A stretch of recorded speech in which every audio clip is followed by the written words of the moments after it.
Good morning, everyone. Due to some following some mishappenings, I'm unable to turn on my camera because I'm using the OBS app for recording this particular webinar. That's why I'm unable to open my video from Google Meets. So, anyways, you know me from the previous meet. Myself, Rajeshri Kiran Singh. Currently, I'm from residing in Odisha. Currently, I've completed my master's in bioinformatics. So we have met in the previous webinar also, and today we will just continue further. Like in the last webinar, we discussed about human behavior and how to handle it. We discussed about the ego states, we discussed about the life positions, and today we'll be discussing about stroking, assertiveness, and conflict management, which will definitely be helping you in your personal life as well as professional life. I believe so. So this week I appeared for my final exams. So we were not able to advertise this particular webinar properly, and it was very much hodgepodge that we are conducting this webinar, and it was also getting so much stretched because the last webinar took place a month ago. So we did not wanted to stretch it more. Being said that, we will start with the webinar. I'll share the screen, and any one of you, please just confirm me whether you can see the screen or not, whether the screen is visible to you or not. And one more request is that throughout the webinar, please keep your audio off. You can turn on your videos, but please keep your audios off. If you have any issues or anything, you can write it in the chat box. And after this particular webinar, we'll be discussing those issues, your doubts as well. So, being said that, let's start. I'm sharing the screen. Anybody of you, please just confirm whether the screen is visible or not. And I can see some new participants in this particular webinar. So, I'll just revise what we have gone through in the previous webinar, and then I'll start this. And as I can see, uh, there are participants from like India only. Outside participants are not present today. So we can, I will be using two languages, that is Hindi and English. I'll not use much of English because there are South Indian participants. So I'll be using English more and Hindi less. Yeah, I'm sharing the screen now. Anybody of you, just please confirm whether it's visible or not.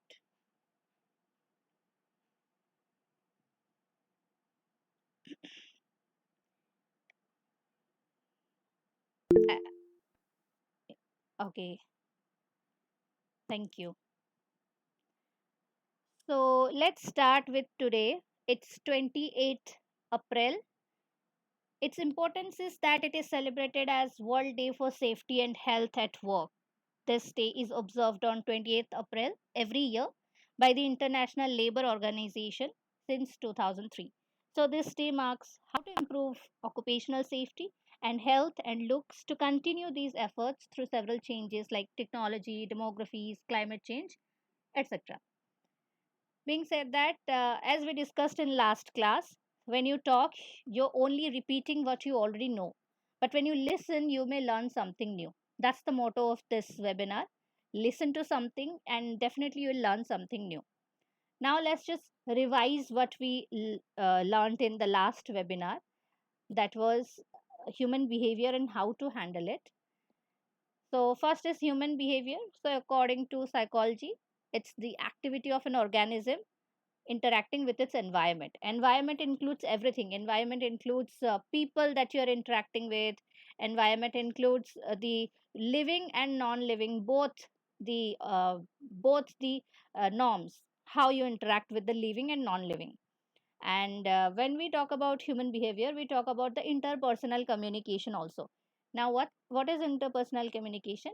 Now, interpersonal communication is the way in which two or more people share their ideas and feelings, either verbally or non-verbally. Interpersonal communication is basically between two people or more people, like it's people to people interaction, not in between groups, not in between communities. It's a people to people interaction where people can interact either verbally, like using some language or something, or non-verbally, like physical contact, eye contact, orientation and body language, etc. Now comes to, as we are discussing about the human behavior, we can consider some of the good and bad behaviors. And some good behaviors are like having optimism, being trustworthy, and trusting others as well, being assertive, taking stand for yourself, is some of the good behaviors. Now when it comes to bad behavior, we can consider pessimism, negativity, getting envious, being non assertive, not able to take stand for yourself, is something that comes under bad behavior. And now you can notice I have put ego in both good and bad behavior. Generally, there is a stigma with ego that we consider it as a bad behavior. But by discussing today's webinar, through the discussions of today's webinar, we'll get to know how this ego can also act as good behavior. So, ego, we will discuss the whole webinar on the basis of this ego and its states only. So, I would request you to please note down some of your good and some of your bad behaviors. Next is transactional analysis. So, we will be discussing today's webinar on the basis of transactional analysis. And here, the transaction does not, obviously, it does not means the money transaction. Of course, obviously. So, it means here the transaction means the conversation that we have within with any other person, with any other group, that is known as the transaction. Here, transaction does not mean money transaction. So, yeah, what is transactional analysis? Now, when people interact, there is a social interaction in which a person responds to another. Simply, normal communication, normal one to one conversation is known as your transactional analysis. And what is the objective of transactional analysis? To provide better understanding of how people relate to each other so that they may develop improved communication and human relationship. So the sole purpose of transactional analysis is to understand each other. If we understand each other, we can develop a good relationship. Let it be in our family, let it be in our workplace, wherever it is possible, we need to have a good working environment. That's the only motto. Now we will discuss about some psychological positions or ego states. As I told you, ki there are some good and bad. There is some good and bad impact of ego. Everything has some good and bad impact. So does ego. So how this particular ego can turn into positive behavior, can turn into good behavior. That's what we are going to discuss. So we have categorized ego into three states, and we have named them as parent ego, adult ego, and child ego. These are the names, these are the names given to the ego states. These are not the actual person, okay? These are simply the names given to the ego states. So the parent ego, the people who possess this type of ego, they are, their characteristics are similar to parents. They are very protective, they're very controlling, they're very nurturing, very critical thinking they have, and they're very instructive and dogmatic, like they are very dominating in nature, just like a parent is careful, a parent is thoughtful towards their child. So does this people of ego parent have the same characteristics. Next come the adult ego stage. So just like a person in their lifetime, when they reach to their adulthood, they think rationally. Okay, they believe in facts rather than myths. So does happens with this people having the adult ego state. That is, they become rational, their thinking becomes factual, and they become unemotional in their behavior. Now comes to the child ego state. So the child ego state is simple as their behavior is simple as a child. Like they have the ego where they react spontaneously, they depend upon others, and they always seek attention from others. Okay, and they are very creative also, unlike children. The people having child ego are also very creative and also very rebellious. So these are the ego positions. Now, these the parent ego state, they're very thought. These are some of the characteristics. How the parent ego states people have characteristics, how adult and how child ego people have characteristics. So your ego can hurt you and those you love. So learn to identify it and shut it down before it gets too loud. It's very important to identify your ego and understand it and act accordingly. Now we will learn about the types of transactions. So there are basically two types of transaction. One is complementary, another is crossed. So complementary transaction occurs when you speak from parent ego state. Let's suppose you are speaking from parent ego state and somebody is answering you from child ego state. Then the transaction becomes complementary. For example, your manager asks you or demands you कि you're 3 hours late. I want an explanation. Suppose your boss is asking you, you're 3 hours late now, why you were 3 hours late, I want an explanation, and etc. So being an employee, you reply ki, I'm really sorry, I slept through the alarm, it won't happen again, I promise. So you are behaving from a child ego state, that you are accepting your fault and you're simply apologizing. And yeah, this is the complementary transaction. When the cross transaction occurs, for example, your manager says you're 3 hours late, I want an explanation. And the employee says, oh, didn't you get help by that accident on the road as well? So here what happens now, conflict is created, misunderstanding is created.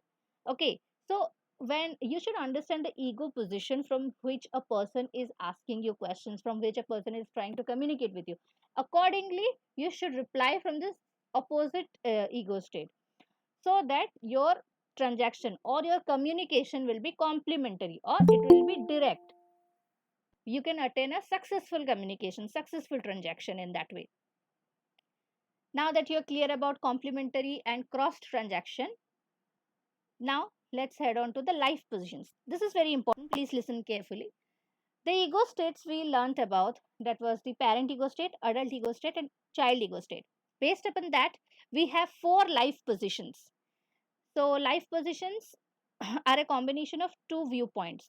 The first viewpoint is, how do people view themselves? How I see myself. Am I okay with the situation? Am I okay with the person or not? And how do they view other people in general? How I see other peoples in general. For example, I have a very good friend of mine. So, I will, how I see myself when I'm with that particular friend, how I see myself, am I okay with that friend or am I not okay with that friend, and how I see the other person. For example, let's suppose I have a friend called Tina.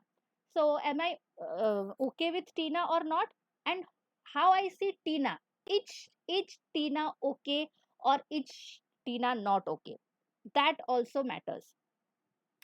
So based upon that, we have four life positions. I am not okay, you are okay. I am not okay, you are not okay. I am okay, you are not okay. I am okay, you are okay. So these are the four life positions, psychological positions, where what happens now, the first position, that is I am not okay, you are not okay, this is the manipulative position, this is the child ego clash position, where what happens, and this is the uh, totally hopeless situation, where what happens ki, whatever I am doing, whatever I am thinking, whatever steps I am taking in my life, I'm not happy with that. Also, whatever other persons are doing around me, whatever other persons are suggesting me, I'm also not happy with that.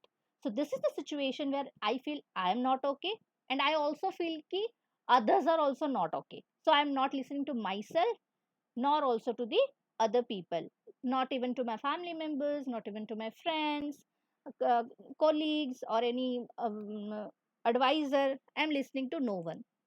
So this is a very hopeless kind of situation. Next comes the I am not okay, you are okay. So this is a situation where you become very submissive. You feel very low self esteem, and this is a situation where you always behave from a child ego state, and others behave from a parent ego state. So in this situation, what happens? This is the one down position, because you think that you are not okay. So what happens? Ki whatever you do, whatever you think, whatever actions you take, you always feel low confidence, so you always think whatever I am doing, whatever I am thinking, whatever I am achieving in my life is not enough, and you are not okay with it yourself. Whereas if your friend or your colleague, if they achieve something, if they are good at something, you think they are very good, they are okay, but you are not okay. For example, let's suppose there are two friends, Tina and Meena. So Tina is very good dancer, for example. So she dances very well and all. Whereas Meena is a very good artist. So Tina always thinks, why can't I draw? Why can't I become an artist like Meena?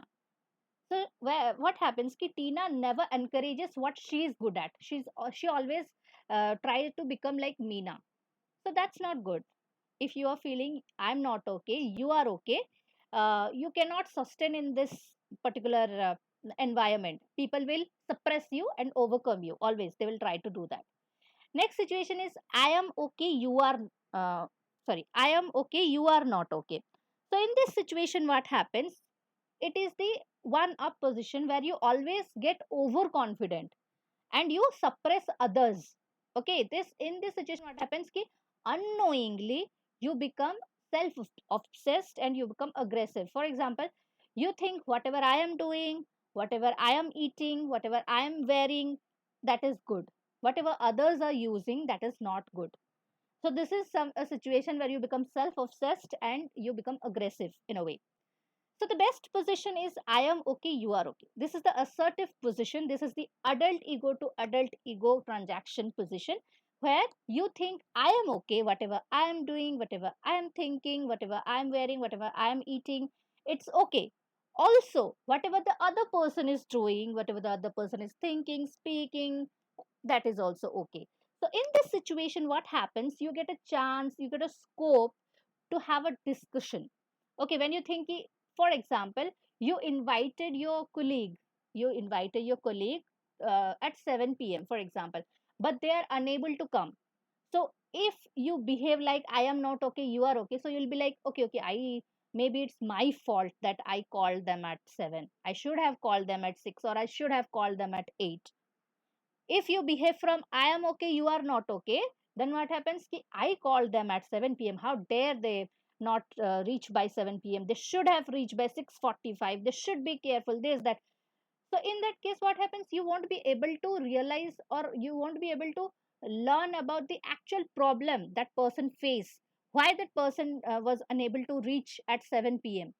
So if you apply I am okay, you are okay life position in your life, in your real life situations, you will be able to tackle situations very well, and your communication will become complementary. Your transactions will become complementary.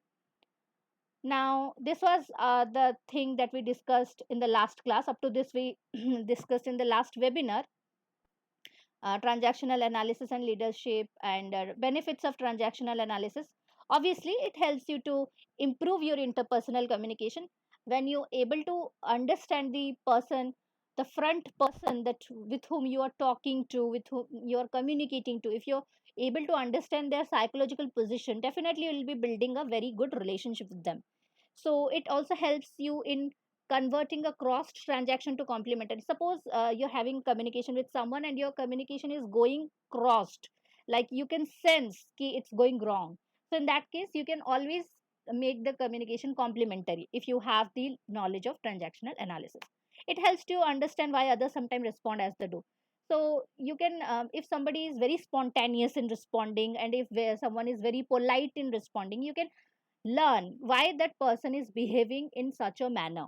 Okay, and it also helps in maintaining a healthy surrounding at workplace. Definitely it will improve your interpersonal communication as a whole.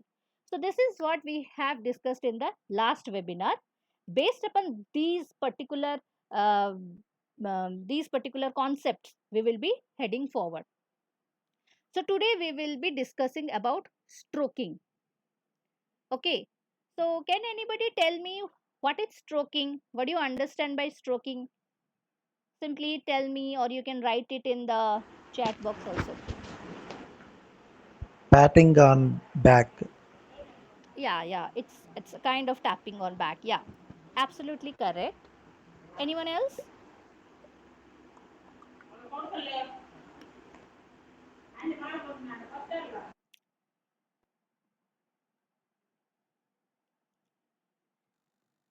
So, stroking is defined as any act of recognition for another.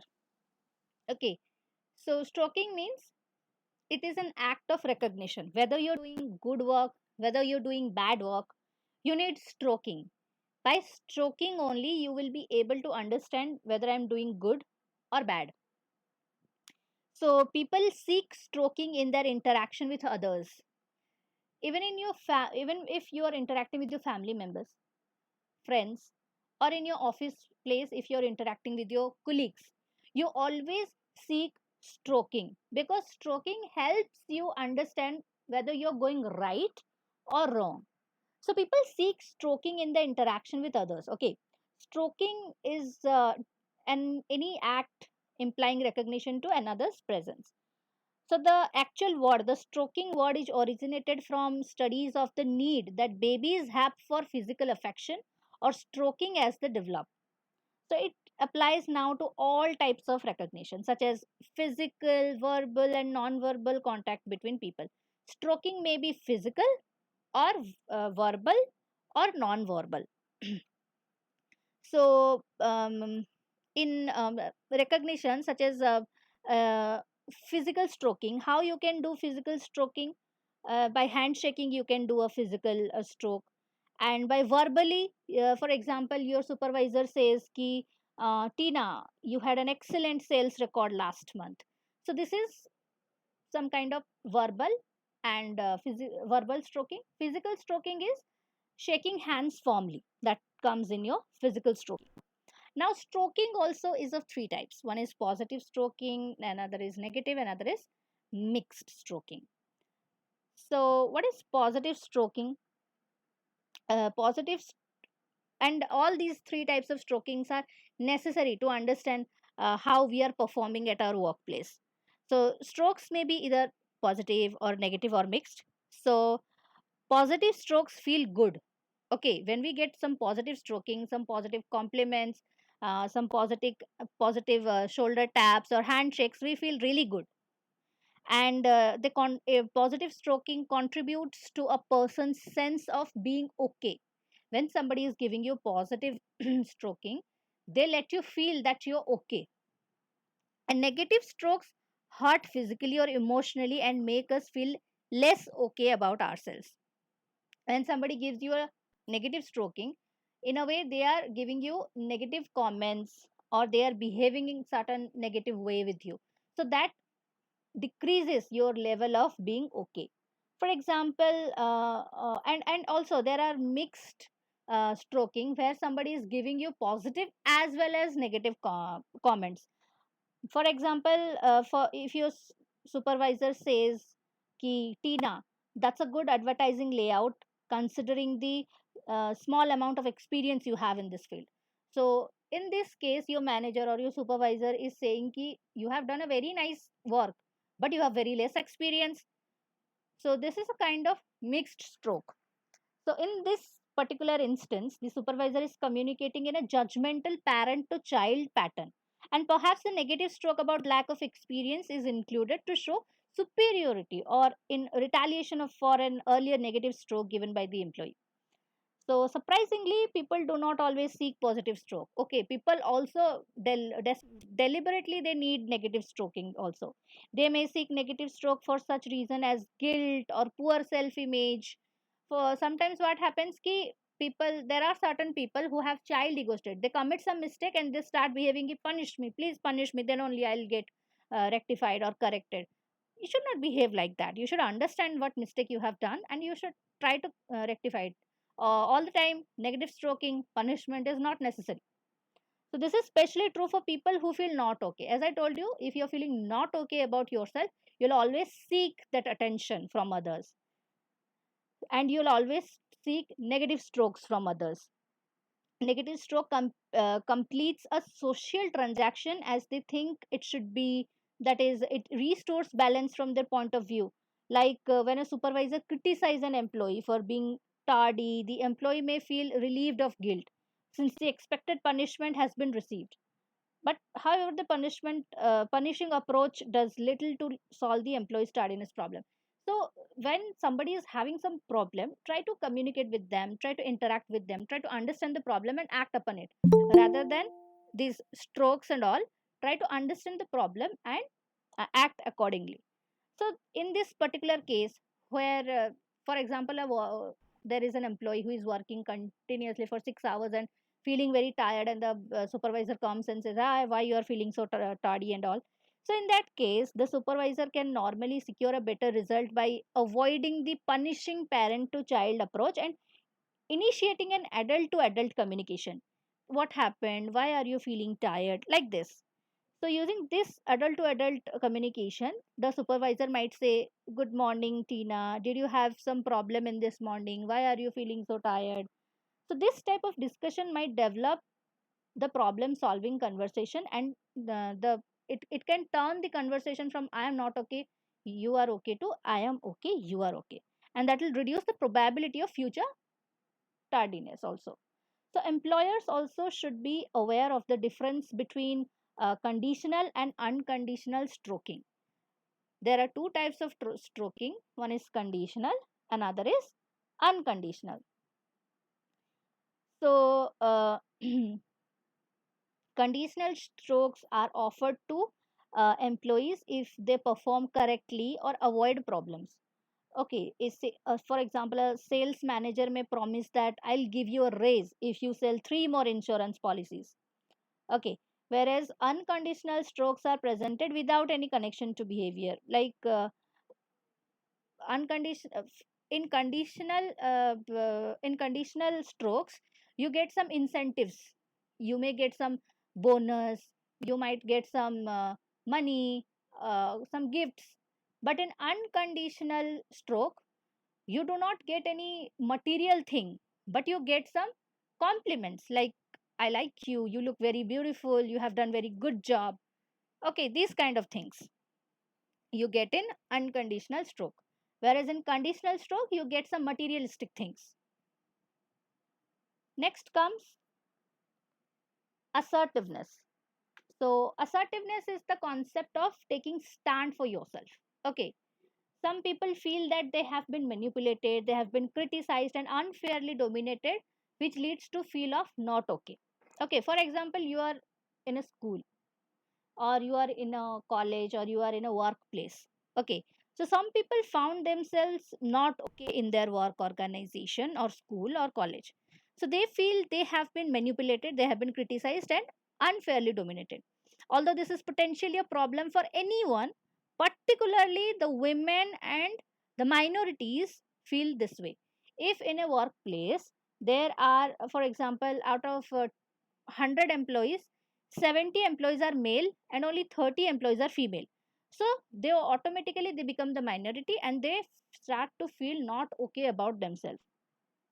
As a result of which, they experience fear, they experience guilt or inferiority, and they suppress these feelings or openly rebel. Neither response is truly so what happens ki if somebody is feeling not okay, they try to suppress that feeling, or they try to rebel, they try to become rebellious. So suppressing the feeling is not okay, and becoming rebellious is also not okay. So being assertiveness is what will help you in this situation. Being assertive means taking stand for yourself. So one time this assertiveness training was very popular in the 1970s, where the people were taught an alternative set of behaviors. So assertive people learn, the people who are assertive, they learn to express their feelings, they ask for favors, they ask for help, they give and receive compliments.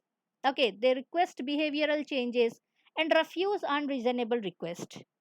The objective of assertiveness training is to help people develop effective way of dealing with a variety of anxiety producing situations. So the situations where you are not able to ask for help to others, the situation where you are not able to express your feelings with others, where you cannot request anyone to change their behavior, that is not good. You need to be assertive yourself, you need to seek for changes. If you are working in a place, if you are having colleagues in your college and you are feeling not okay with them, try to talk to them. Ki, I don't like this behavior of yours and this that, can you please change? Take stand for yourself.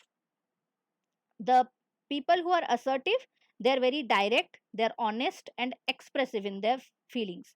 So they feel confident, gain self respect and make others feel valued. By contrast of the assertive people, the non assertive people are aggressive people. They may humiliate others. And unassertive people elicit either pity or scorn from others. Both alternatives to assertiveness typically are less effective for achieving a desired goal. So, assertive behavior generally is the most effective when it integrates a number of verbal and non-verbal components. For example, eye contact is a means of expressing sincerity, while an erect body posture and direct body positioning may increase the impact of a message. So, appropriate gesture of body may be used, congruent facial expressions are essential, and a strong but important is the spontaneous and forceful expression of an honest reaction. For example, Tina, I get angry when you always turn in your report a day late. So this is the supervisor is complaining ki every time you are submitting your report late. That's not okay. So this is how you should get assertive. You should take stand. You should not be okay with late report every day. You should say ki every time you are submitting the report late. That's not right. Learning to become assertive involves understanding the idea and observing a role model and practicing assertive behavior in advance. So, when confronted with an unacceptable situation, assertive people respect the rights of others, express their own feelings, and state an acceptable alternative. And they follow through the particular characters to obtain assertive behavior, and they can do so by using knowledge of behavioral principles. So this is done by stating the positive and negative consequences for other person as well, and clarifying potential impact of the assertive response for the asserter. So one of the organizations that has tried this assertiveness training on a pilot basis, and later they also implemented it throughout the organization, is Barclays Bank International. They began as a device to women employees, as the women employees of this Barclays organization were less in number. They started giving assertiveness training to the women employees. The confidence and skills to compete effectively with men increased. The program was soon expanded to include many male employees also who were not assertive, who were not able to take stand for them. So follow-up studies showed that the program was successful in changing employee behaviors towards greater assertiveness.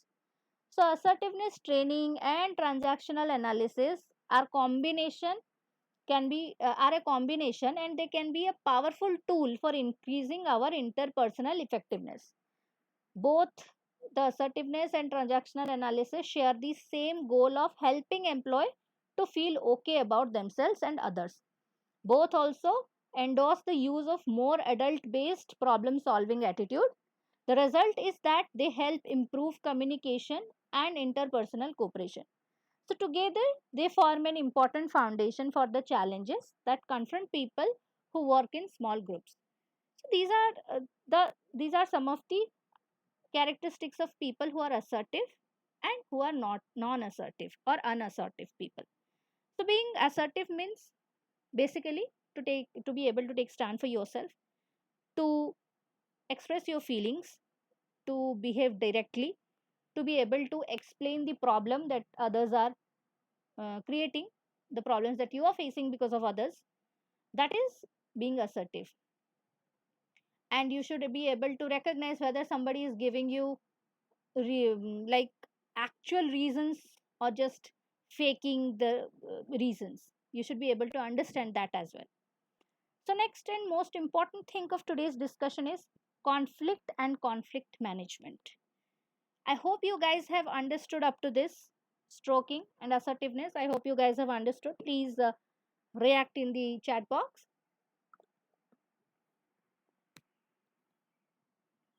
Thank you. So now come to the most important factor of today's discussion, that is conflict management, which is very very essential in today's world, because today's world nobody is ready to compromise.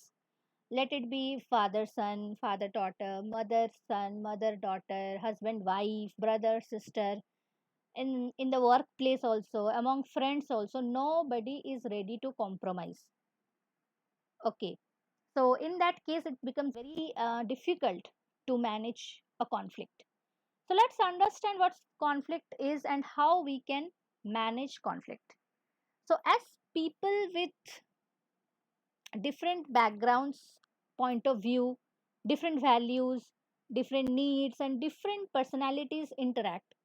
Okay, when people having different backgrounds, different values, different viewpoints, different personalities, when they interact with each other, a variety of conflicts often develop. Definitely, when people of having different ideas, different mindset, when people having different mindset interact with each other, that will definitely lead to some misunderstanding, and that particular misunderstanding will lead to some conflict. It is clear. So organizational organizational change, some organizational changes also contribute to conflict, because it rely relationship among people. The result is that conflict is an inevitable part of organizational life. So conflict is the inevitable part of organizational life. If we are studying in the school or college, if you are working in an office, even if in our home also, when the mindset differs, people start to disagree and create a conflict. So conflict is not always bad. Okay, unlike ego has a stigma that ego is bad, but we just saw how ego is good as well. Likewise, conflict is not always bad. Sometimes conflict is necessary. Why necessary? What are the advantages of conflict? Now people are stimulated to search for improvement approaches that lead to better result. Okay, what happens when conflict occurs? People start to find out the reasons why they are right. They start to rationalize their point of view, and the hidden problems get to the surface. Once hidden problems are brought to the surface where they made to be solved. So when a conflict occurs, what happens ki all the topics, all the issues that were buried before, they also get to the surface, and they also get solved. So deeper understanding develops among the parties that are involved. So when conflict occurs, many issues are raised. When many issues are raised, the parties try to understand each other. Why that why that party is facing issues, why we are facing issues, what can be done between both of us, so that they will also be okay, we will also be okay. So when conflict occurs, many good things also happen. What are the disadvantages of conflict? Now, cooperation, teamwork, mandatory. Definitely, when you have conflict with someone, the next time you're not ready to work with them as you were doing before. Then trust is lost. Distrust grows among people who need to cooperate. You kind of lose trust on the person or the group of people you have conflict with. When having conflict, some people may feel defeated. Okay, when a person loses a conflict, when a group of people lose a conflict, they also lose their confidence. They start feeling I am not okay, and eventually they um, slip into depression. And the disadvantage of conflict is growing poorer self image. If you are having conflict all the time, you will grow a very poor self image. I clearly remember I had a lecturer in my college days who was very conflicting in nature. He always used to he was always in a mood to start a cold war. So that created a very poor image in all the students. And another disadvantages of conflict is losing your motivation. If you are working for some purpose and you are having conflict, you are having some disagreement, that will shift your mood. that will ruin your mood and you will lose your motivation to work. So these are some of the advantages and disadvantages of conflict. Now let's understand what are the types of conflict. So basically there are two types of conflict. One is interpersonal conflict, where the interpersonal conflicts are a serious problem to many people because they deeply affect a person's emotions. Interpersonal conflict between it means the conflict between two or more people. When people are conflicting with each other, when people are disagreeing and having cold war with each other, that is known as your interpersonal conflict. And this is very dangerous because it deeply affects a person's emotion, and there is a need to protect one's self image and self esteem from damage by others. When conflict starts, people don't have control over what they are saying, what they're speaking. So that anyway is going to hamper the self esteem and self image of each other. So when these self concepts are threatened, serious upsets occur. Among the common causes of the interpersonal conflict are the personality clashes.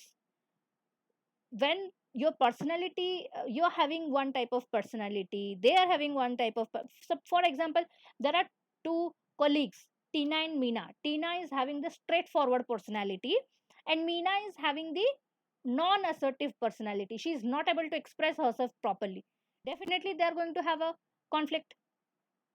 Next, and the next reason is difference in temperaments, and sometimes it is failure of communication, and sometimes it is the difference in perception. So all these are the causes of interpersonal conflict. Next comes your, yeah, let me give you an example of interpersonal conflict. An office employee was upset by a conflict with another employee in a different department. Okay, for example, there is Tina from a sales department, there is Meena from HR department.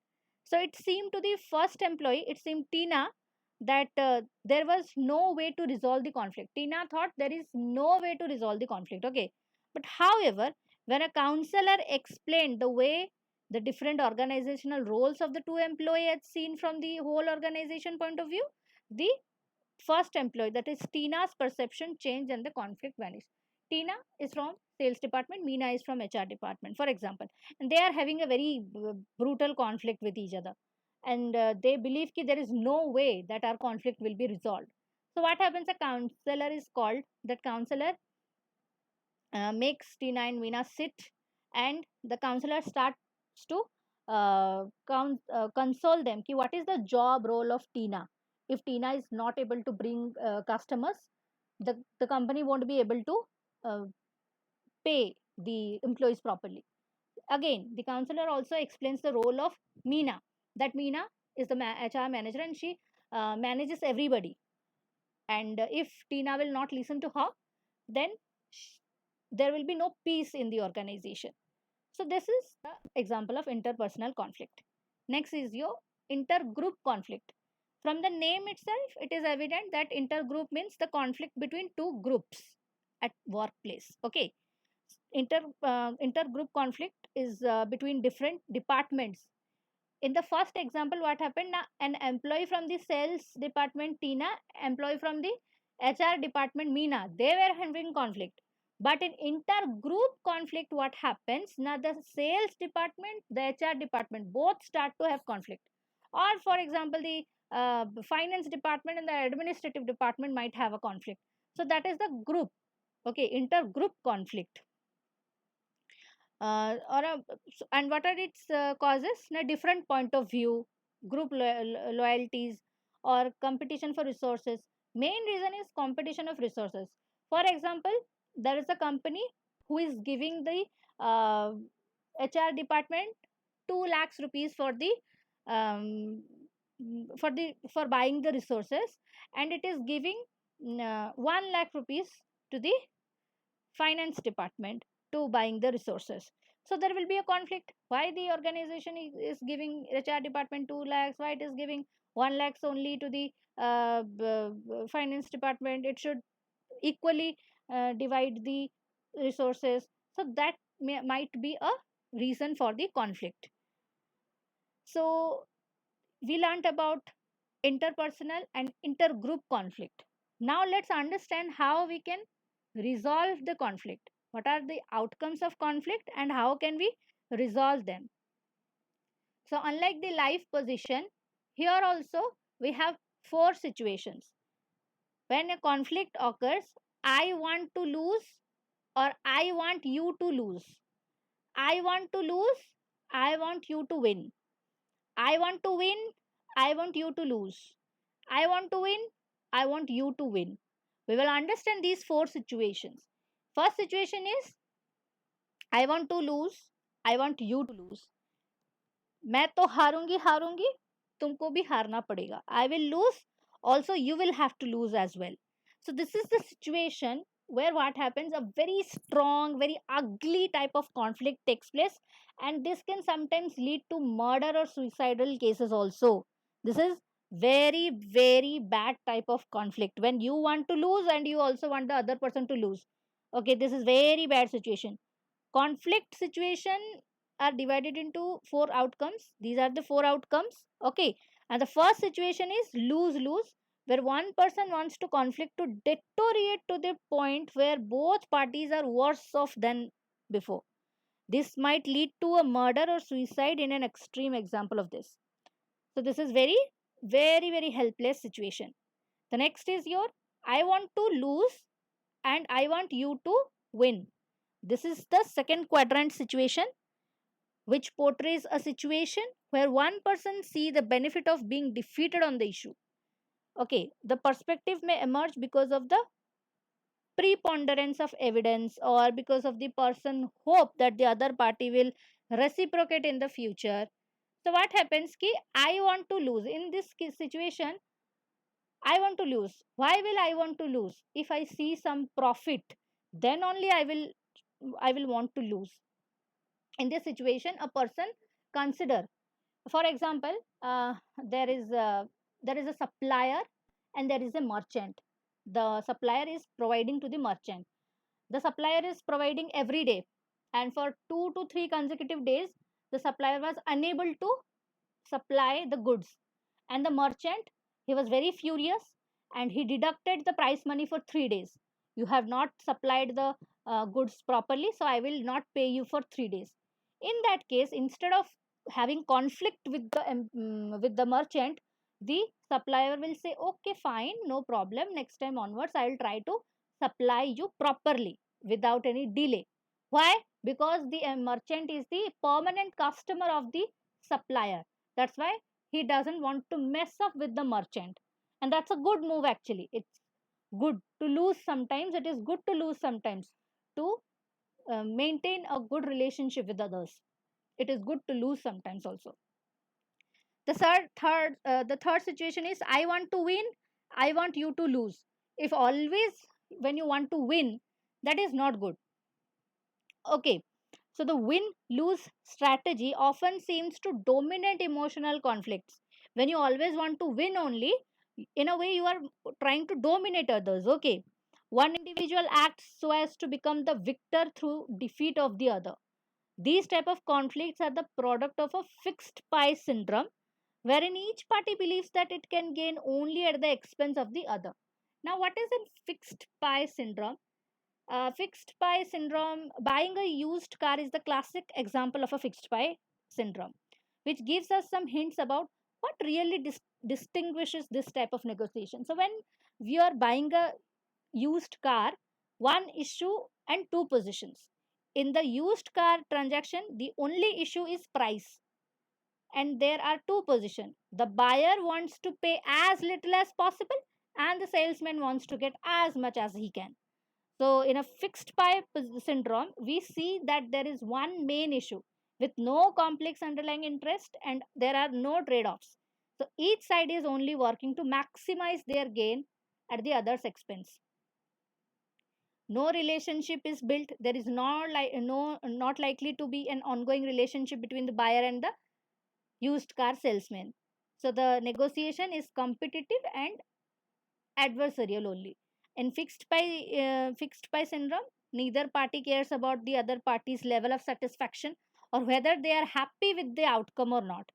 Their only only concerned about they're only they're only caring about own outcome, own profit. Next is your win-win situation. So the fourth alternative is our win-win situation. It is the approach in which creative solutions are sought that provide benefits to both parties. Many labor management councils have been established with the objective in particular this win-win situation mind.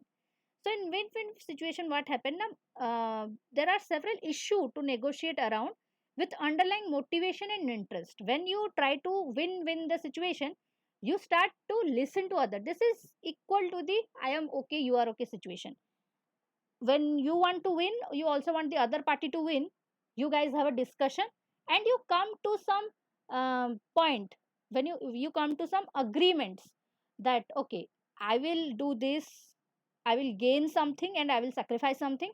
You also gain something, you also sacrifice something, and let's come to an agreement where you also win, I also win. So this is the win-win type of situation. This is all about the conflict outcome. You should understand how the situation is going to be, and you should understand whether losing the situation is profitable or winning the situation is profitable, or getting into an agreement is profitable from that particular conflict, and you should act accordingly. This is the whole about today's webinar. I would like to conclude my webinar by saying that we cannot attain our goals by repeating one method. We need to change. Same goes with the behavior. Like all of us, we have a particular kind of behavior, and if always we are behaving from that same particular behavior and it is not working, we are having bad relationship with others, then we should need to change our behavior also, because only then we will be able to have good relationship with others. So this was all about today's webinar. If anybody is having any questions, you can ask.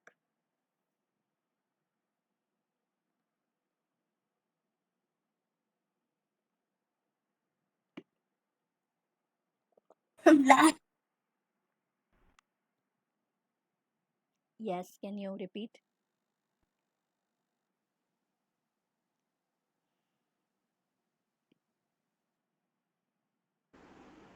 Hello, ma'am. Yeah, I have a question. yeah.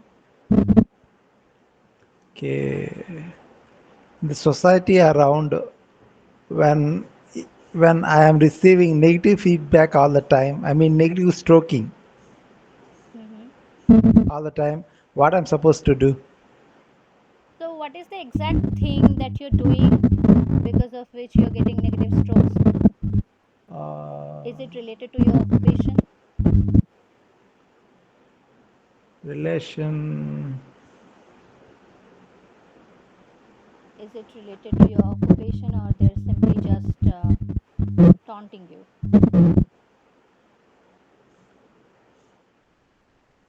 It is related to uh, my personal, Your personality? no, not personality. It's my personal relationship with others. Okay, so it's something that is personal, like your personal relationships, where you're getting negative stroke. So, as I discussed, Prasad, please turn your mic off. There is Okay, some, well, yeah, yeah. So, I believe if you're having some personal negative stroking, you're getting some personal negative stroking, I would suggest you to be assertive. Just now only I told you, if you're getting negative stroking or positive stroking, whatever it is, and you're not good with that, be assertive, take stand for yourself, try to express yourself where you're not feeling good. Try to express yourself that I'm not okay with this. Try to have a conversation with them, and yeah, try to have a conversation rather than an argument. That will help you, I believe that. thank you, madam. Welcome. Anyone else?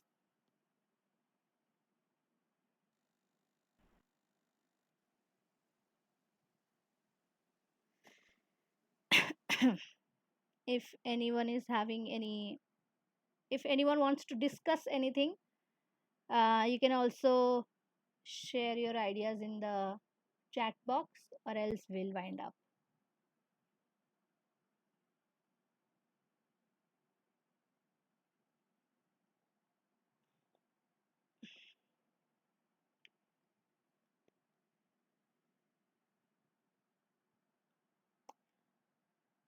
This is all about today's webinar.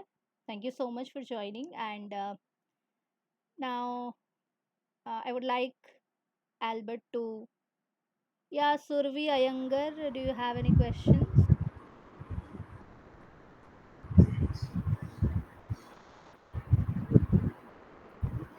I'll share the feedback form. Yeah. Yeah, yeah. Over to you, Albert.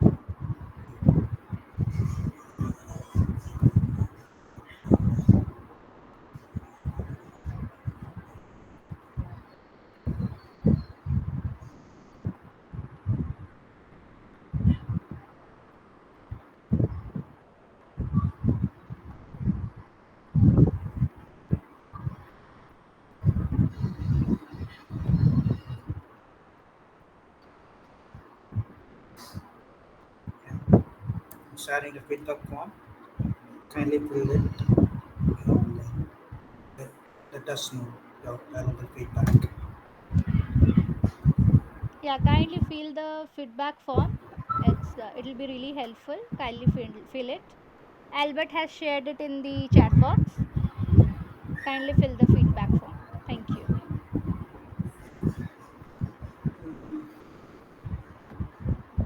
Yeah.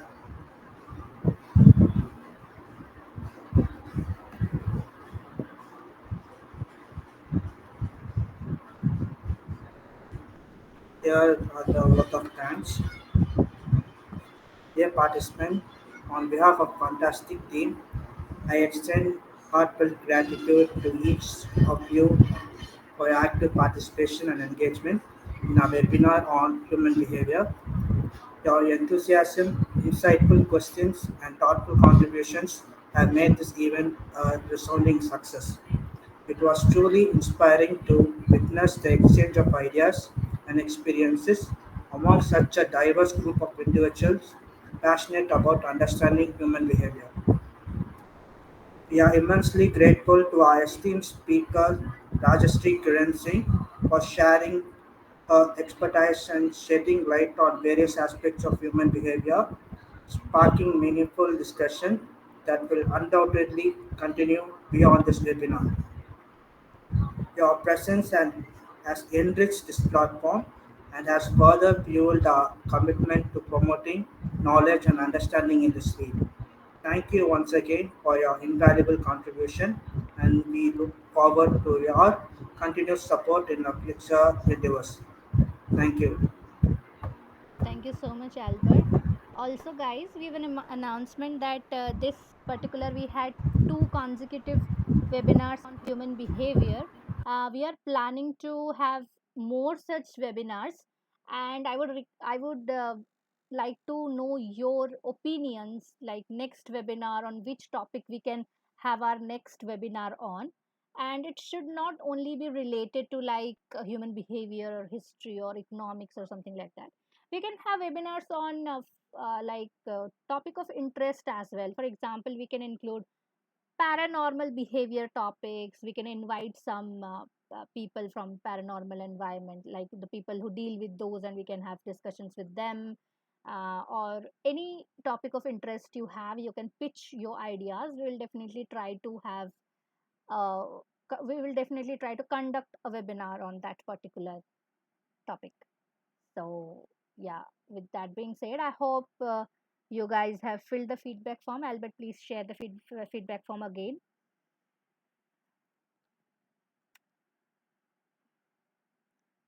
Please don't forget to share your opinions about the next webinar, on which topic we should conduct our next webinar. Please, I would request you to suggest your ideas in the WhatsApp group.